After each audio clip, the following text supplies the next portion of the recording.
So today I'm going to be talking about what I discovered when I did research into the transition and comparing classical singers and contemporary singers with certain variables that are measured. So I'm going to go through my whole study, why I chose it and what my findings were, as well as what the research is. So, great. It sounds like the people who are live are hearing me and seeing me clearly.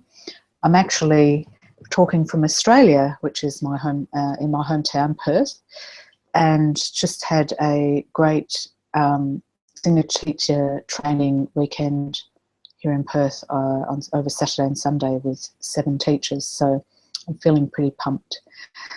Okay, I'm just going to start my screen share. This webinar is my findings when comparing female classical and contemporary singers as they transition from D4, which is the D above middle C, to D5 on an R.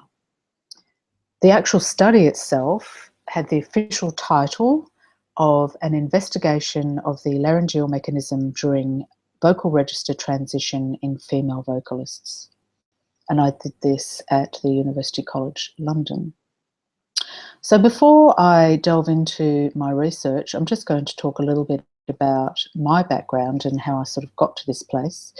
I started off when I was very young playing clarinet, and played that until I was into my 20s. And in spite of having quite an aptitude for music, I decided to become a registered nurse and go and save the world. And I really loved doing nursing, but I was pulled back to music again and actually decided to pursue my interest in singing, which I'd done as a hobby all the way through school and at church, and then also just as something I did at weddings and parties and things.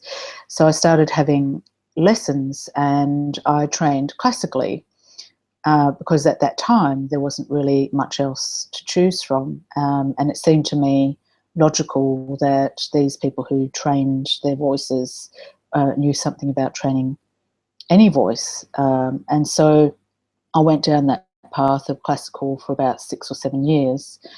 And at some point, somebody started teaching jazz, someone who I really admired, and I moved over to the jazz idiom. And that's when I realised actually jazz was really what I wanted to do. I'd always been interested in it, but I was not able to find anyone to teach me jazz singing until Helen Matthews came along. But I realised that in spite of all my training, my voice wasn't actually able to do the things that I really wanted to do and what I heard other jazz singers doing. Other than the fact that I had a great vowels and could sustain these beautiful long vibrato vowels, there was also the aspect of the rhythm and the feel. So I went from having to go sort of more 1, 2, 3 to 1, 2, 3, 4. So doing the offbeats. So I was quite frustrated, but this didn't stop me. I decided actually maybe if I go and do a degree in jazz, that will make me a better jazz vocalist. And it certainly did help, but my voice still wasn't able to do the kind of sounds that I wanted to do. I had a great chest voice, but then I would flip into head voice, and I was very frustrated at this. So I went in search of a contemporary technique.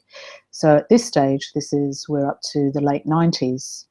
And I did actually start teaching because I sang with a lot of choirs and had a lot of knowledge from a musical point of view and some performance experience. So like a lot of people who go to university to study music, I thought, oh, well, I may as well teach because at least I'm still working in the music area rather than if I go back to nursing, where I'm not working so much creatively.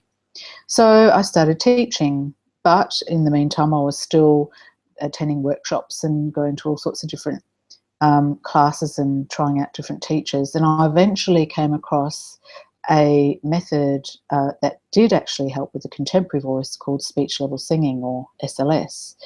And it was so revolutionary to me, and it helped me so much. And then also, as a consequence, my students, I decided to train as a speech level singing instructor, which I did for about 10 years. And gradually I found myself teaching a lot more, and I ended up moving over to London and realised there wasn't very much in the contemporary pedagogy available. And so I set up a teaching clinic there and started spreading the news about, you know, how wonderful SLS was for the contemporary voice. And eventually this led me to being asked if I would take on the head of vocals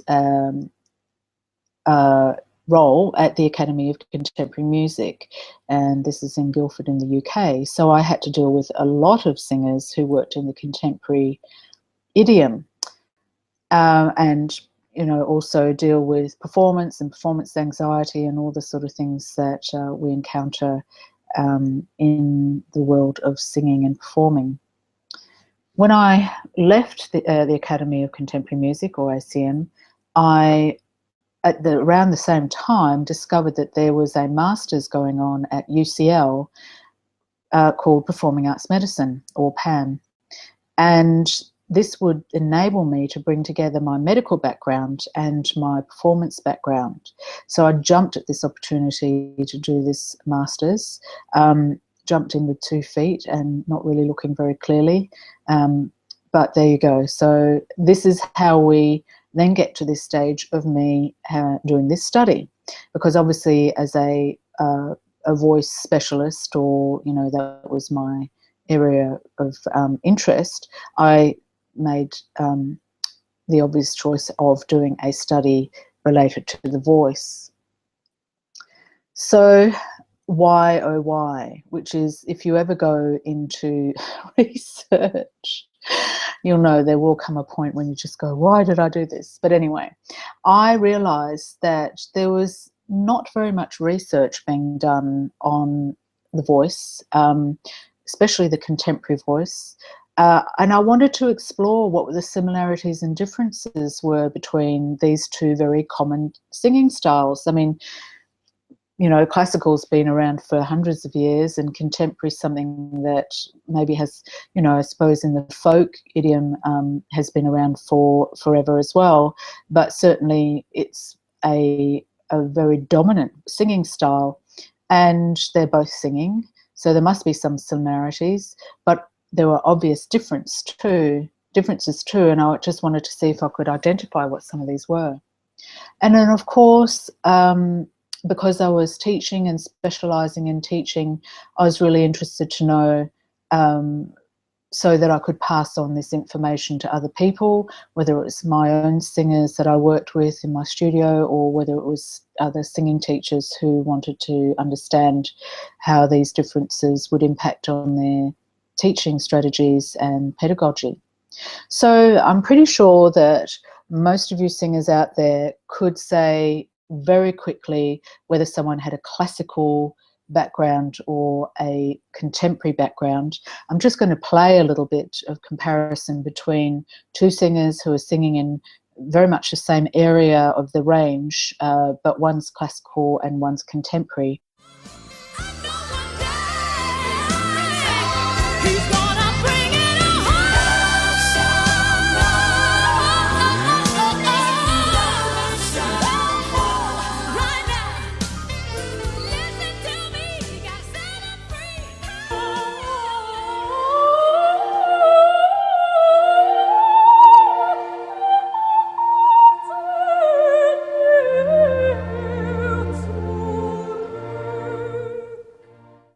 Yeah, so here are 2 very capable singers singing in very different styles. So what's going on? Why is it different? And are there things that are measurable in how they sing that we can help ourselves understand what these differences are, and then how we would approach people who needed to sing in these styles? So regions of the vocal range. We have what's commonly known as the chest voice, and then we have what sometimes some people call the middle voice, which is something in between the chest voice and then that higher area, which is often called the head register. These are often labelled registers or voice, so it might be chest voice, chest register, or head voice, head register. And the transition between these two is what we're interested in. So when we're defining the register, anyone who's done BAST will know that it seems like there hasn't really been any way of clearly defining this term. The research hasn't been very helpful in that way. It hasn't been helpful either in standardising what these labels are, because some people might call it chest register and someone else might call it modal, and then someone else might call it thick vocal folds. We can't seem to agree on how many registers exist and what their parameters are. So at what point in the range do they start and when do they end, and where does the next one begin? But registers can be measured and identified in terms of acoustical frequencies, physiological components, so what the vocal folds are doing and the muscles of the vocal folds, and then perceptually. So we were able to hear quite clearly between those two singers that one had a more contemporary sound versus the other one who sounded more classical. And we could probably define that in terms of someone's tone, whether it had an edge to it or a hootiness or a hollowness. And when it comes to defining sort of where these registers lie, there were a whole variety of options. So I made a decision to choose the register parameters that fit in with what I was used to in my teaching, so that for female voices, and remember I was just looking at the female voice, the chest register ended somewhere around G4 above middle C, and that would then start either the middle or the upper register, so that next area. And these are parameters that were set out by Donald Miller. And Donald Miller has a book out called Resonance of the Voice, which he talks about this sort of thing quite a lot, because that's an area he's been working on too. So the next thing we deal with is the transition. So that transition is the movement between one register and another. So it's like handing over between one register and another. And any singer's aim is to do this very smoothly, without an audible break, without a flip or going off pitch. And that's something that many of us singing teachers spend a lot of time working on especially with the contemporary voice. And the classical voice actually eliminate that in the female by removing chest resonance, so that they don't have to deal with that transition. So the laryngeal mechanism. So effective transitioning is influenced by the laryngeal mechanism, and this is made up of several components, which includes the whole vocal tract, the larynx, and the vocal folds. As many of you already know, the vocal tract runs from the larynx up the throat, out the mouth, and that's all one of the, that whole pipe, I suppose, is known as the vocal tract. It includes spaces in the actual throat, around the larynx, and also the vocal folds are a part of this as well. So we can measure the acoustical frequencies of this vocal tract, and those frequencies are called formants. So the ones that we're most interested in are the first and second formant. So the first one's comes from around the throat area, and the second one around the mouth area. And these are very important in helping to define our vowel sounds.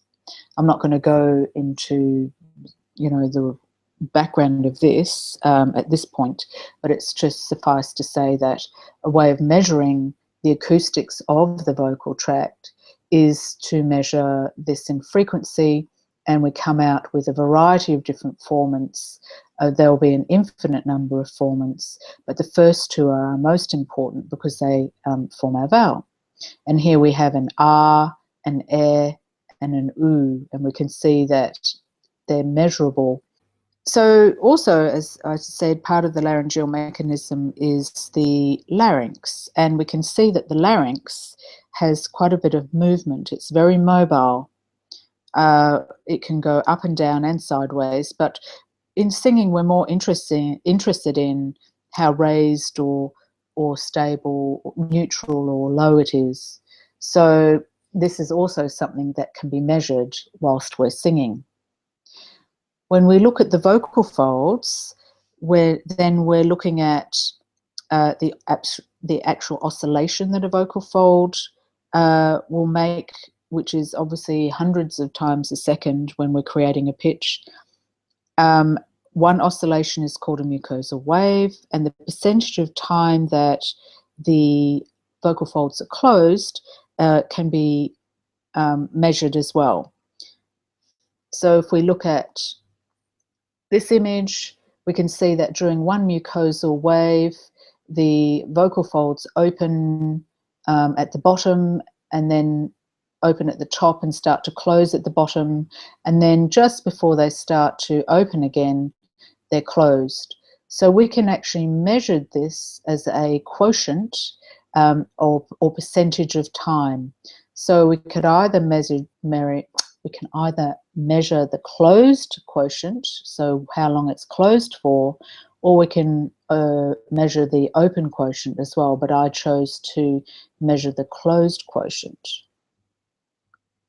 So if the percentage of time is low, then we get quite a breathy tone. Ah would probably be about 30%. If it's quite compressed, then we might have something like 55 to 60% of the time it's closed. If it's 100% closed, then obviously we're not making any sound at all. So one of the things that happens when you do a study is you have to go and find out what's happened before. Has anyone done this kind of study? And if they have, what have they found?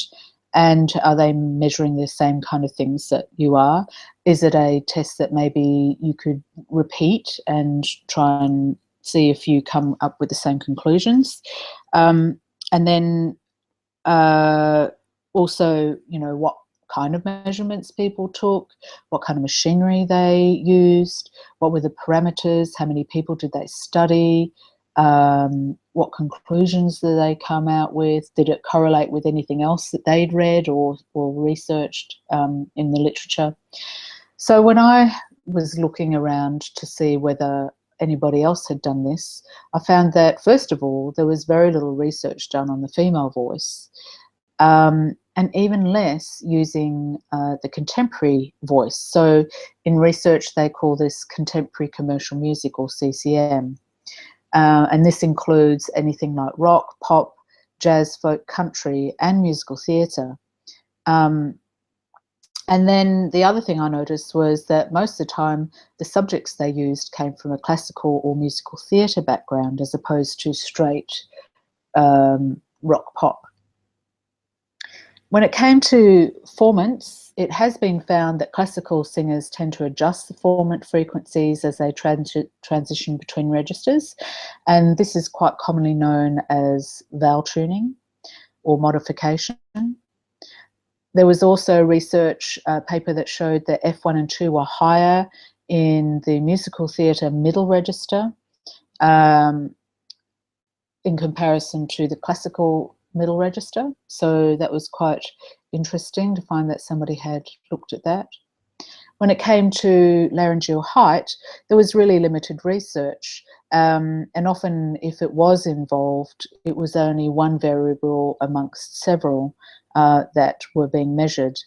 And it showed at that, for the study that I did find, that there were no significant changes in the way that the female opera singer sang.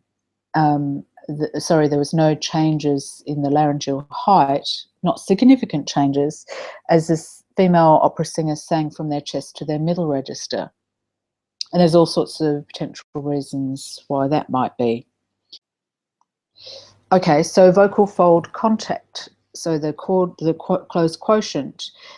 One study showed there was a significantly higher mean closed quotient in musical theatre compared to classical. And these are things which I would have assumed that would have been quite logical. And so it was just confirming what I suspected in the first place. I chose in my study to separate musical theatre from CCM because I feel like musical theatre training is quite different in comparison to your average rock pop singer.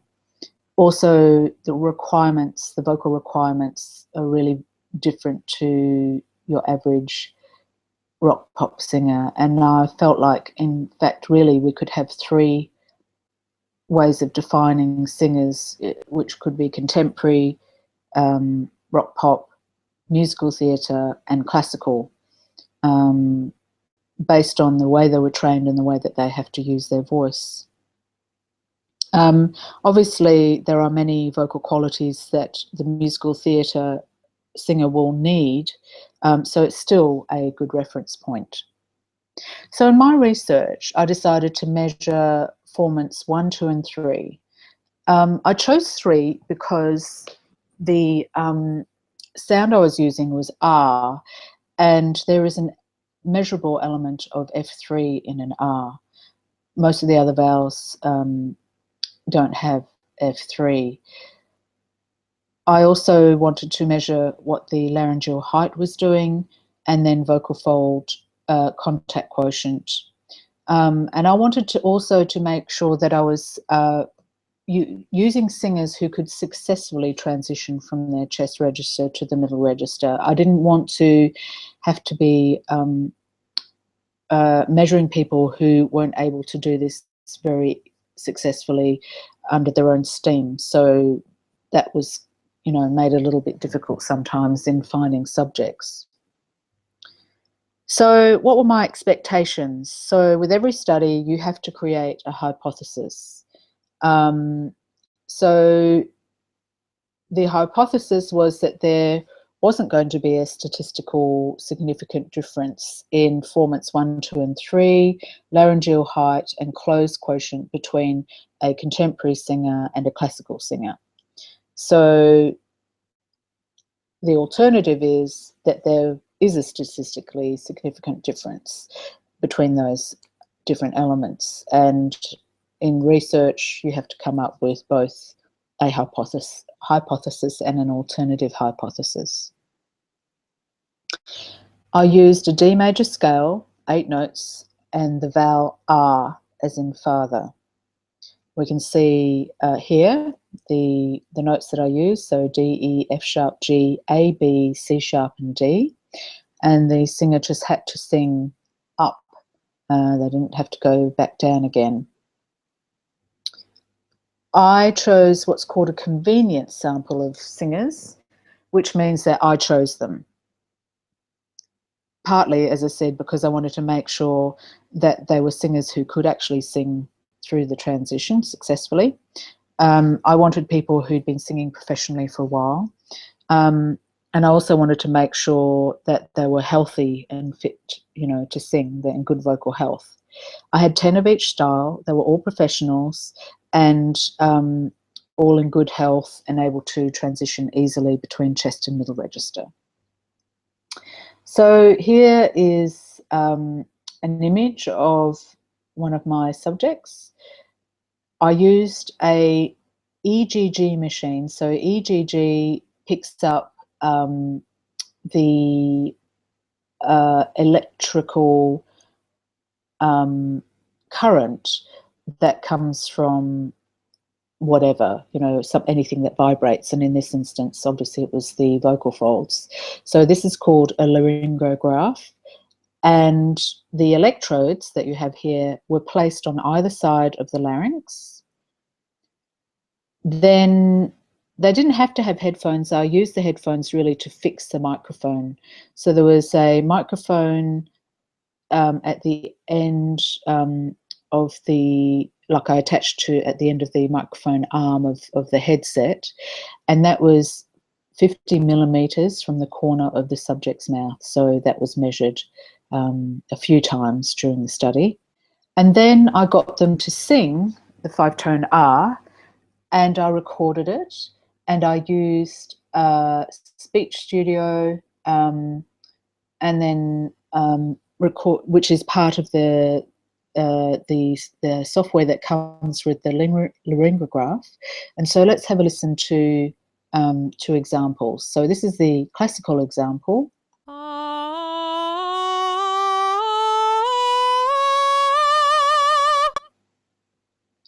And then here's the contemporary.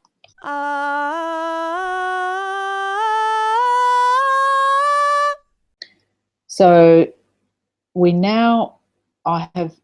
I've done is I've shown here exactly where those notes are. So D, 4, E4, F sharp, 4,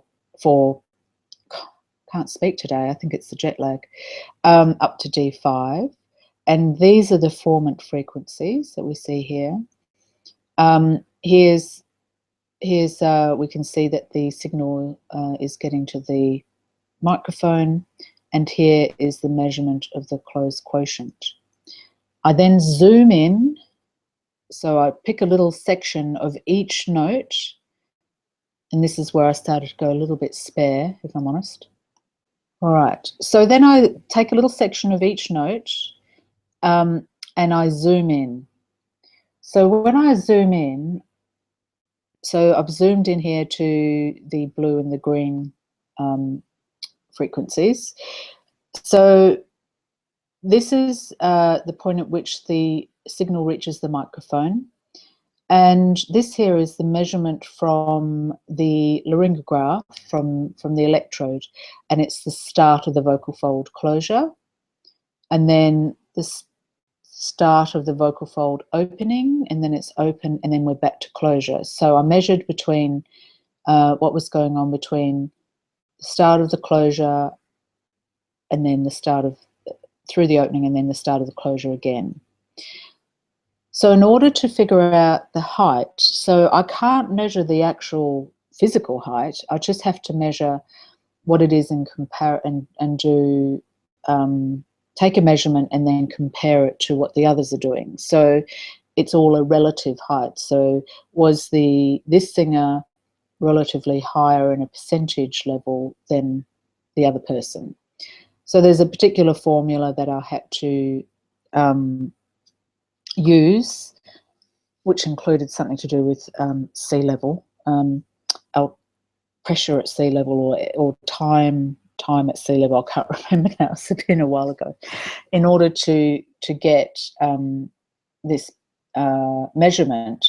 So basically what happens is when the sound starts and then when it hits the microphone, this gives me a reading. It's a time delay. And it's that time delay that I then compared.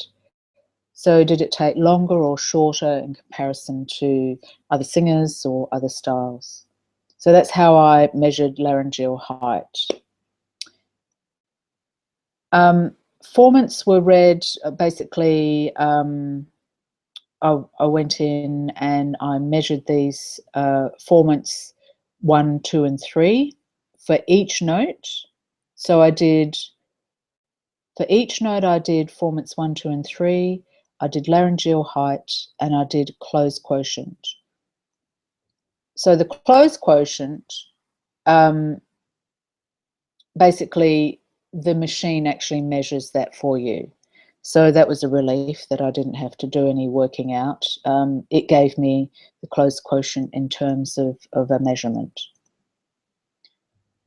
So then I had to take formants 1, 2, and 3, compare for each pitch of the scale on every singer. And it was around this time that I realised I was totally mad, because I had chosen too many variables, and each variable had to be measured on each note, so there ended up being a lot of measuring. And then you have to do statistical measurements to get your results to see whether something's significant or not. So anyway, by this stage it was too late. I just had to keep going. What I did notice when I did all the measurements and I did comparisons and I got my statistical significance, I noticed that F1 and F2 were significantly higher in the contemporary music singers than on the classical, but only on 3 pitches. And that was the D4, G4 and A4. And there was no significant differences on F3, so I could have actually done without even measuring that. When I looked at the difference between the laryngeal height, there was no statistical significance in laryngeal height between the 2 groups. That's not to say that things didn't change, but there was no statistical difference. In the closed quotient, so the amount of time that the vocal folds stayed closed during one mucosal cycle, there was a significance of a higher quotient in the contemporary singing group for the first 5 notes of the scale. So D, E, F sharp, G and A. Now, they're things that make sense to us, because we can hear that the contemporary singer has a louder, stronger sound, and if we were thinking about vocal fold closure, we would know that they are either coming together stronger or staying together longer. The findings did correlate with some of the past musical theatre and classical studies that had gone on, though obviously further clarifications were required to find out how these changes were made. Was it to do with the larynx height or the mouth shape or the tongue height? And the other thing too is that there may be some sort of significance in the dialect or accent of the style, because obviously the contemporary singer can use their own accent, whereas the classical singer tends to use a very standardized way of pronouncing vowels. So it was interesting that both genres of the people that I studied controlled their larynx height in a similar way during the transition. The degree of that change wasn't measured. Excuse me.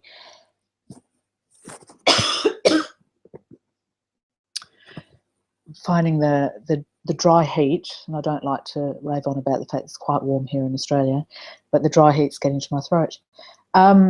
Right, so the degree of that change wasn't measured, but I also wondered, was this related to training or level of ability, or the fact they were professionals and have been singing for quite some time? So obviously a lot of the contemporary singers that I worked with were either my students or friends' students, and so they'd been having some kind of training. And it might be that if I was measuring somebody who hadn't had any training, we would have found a significant difference between the larynx heights. The closed quotient correlated with the singer's need, the contemporary singer's need for a stronger resonance. And this is obviously achieved with a higher amount of vocal fold contact area and time that that area remains closed.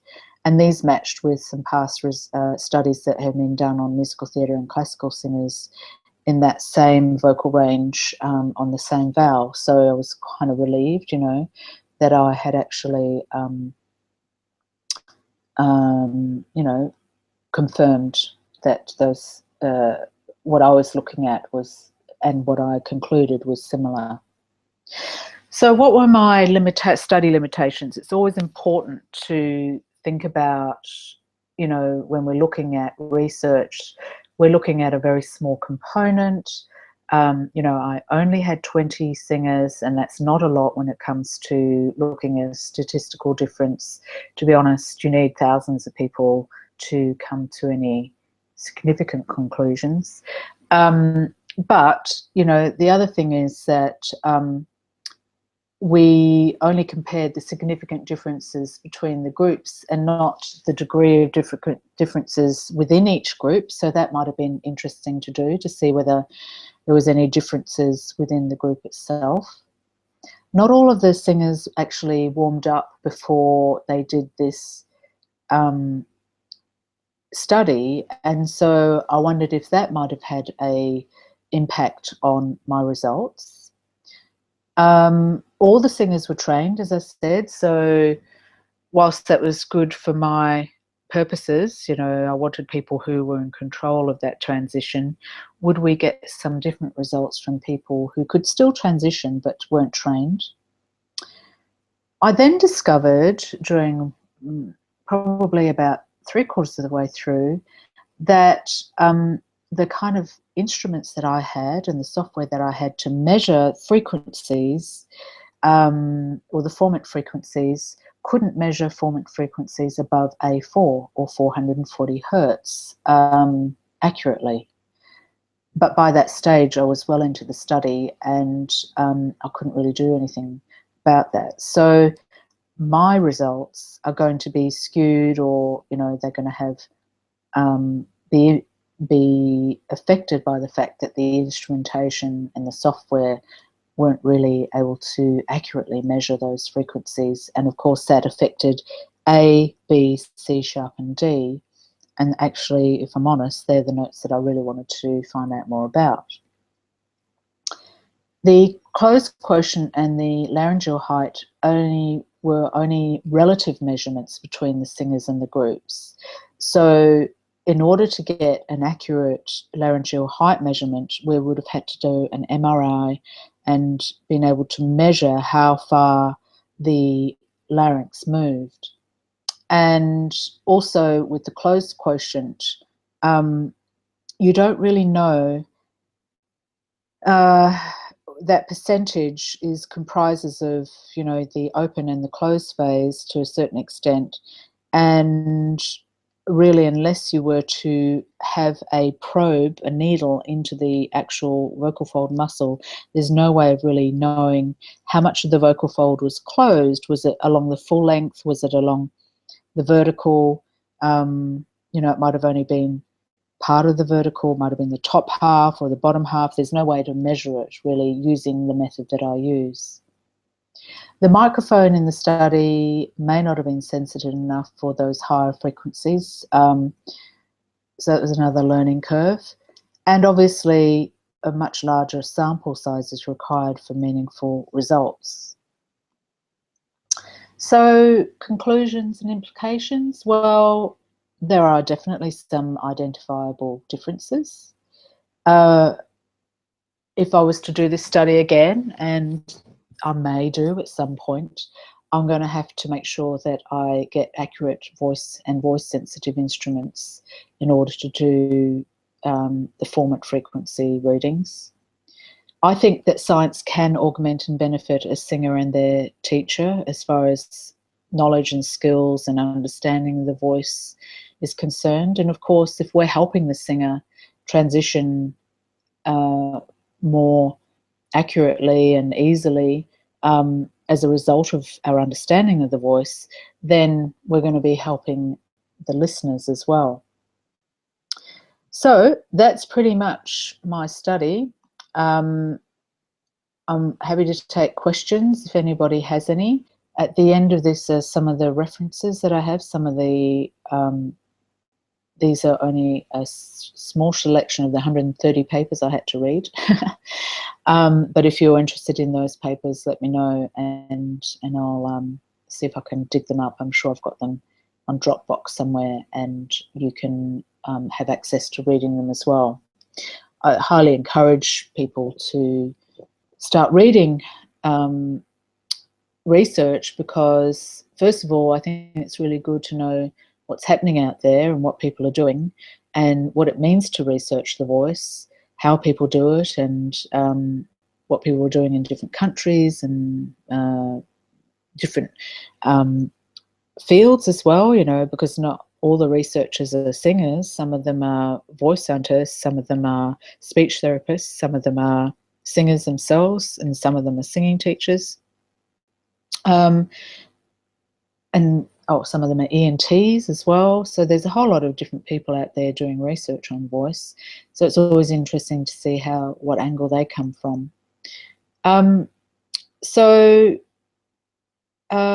There was one thing which I didn't say. I don't know why it's not in. I thought I did have it included, which I thought was quite interesting about the laryngeal height, was that as both the contemporary and classical singers started to sing, as they came up into that area of transition, which I think somewhere around the A flat 4, A4 area, the larynx rose at a very similar rate and then dropped down after that, sort of around around A, and then heading into the B, which I thought was quite interesting. And I don't, once again, you know, it's something that probably would be worth just studying in isolation, that maybe it's necessary, or is that to do with tracking the harmonic, or is it an actual strategy that we need to do in order to get through the transition? But there was definitely a very similar pattern happening in both the classical and the contemporary singers. So I thought that was quite interesting and maybe worth opening up that idea of maybe someone going in and doing a study on that. I hope you found this interesting and helpful. I think it's really important to be open-minded when it comes to voice and voice research. I think one of the things, sort of from a personal point of view of coming out of research, was that I realised that research actually opens up a lot more questions than it does answers, and that when you're researching, you can only really research a really small area, which is kind of frustrating because it takes so long then to get the bigger picture. But by the same token, you know, I think it's important that we do go into research. I don't know if anyone might be thinking about it. There's certainly a lot of geeky people out there who do research, and we've got a couple coming in March or April who are going to be talking to us next year. We've got Ingo Tietze talking to us in January. So I'm really hoping that, you know, singing teachers will start to become a little bit more interested in being involved in research, even if they're not doing the research themselves, to actually maybe help other people who want to, and also talk to the scientists about the kind of things that you would like to know more about as singers and as singing teachers, so that they know maybe either how their research can help you, or maybe they can create studies that will be able to help us on a practical level. So if there's no more questions, then I'm going to conclude the webinar. Of course, you can always, as I said, ask me through the Facebook group if something comes up. I'd be interested to know what your thoughts are with regard to the research, whether anything surprised you or confused you. Yeah, so I hope, as I said, it's been of some use, and I look forward to seeing you somewhere in the BAST forum, and I hope you're going to tune in to listen to and talk to Ingo Tietze in January.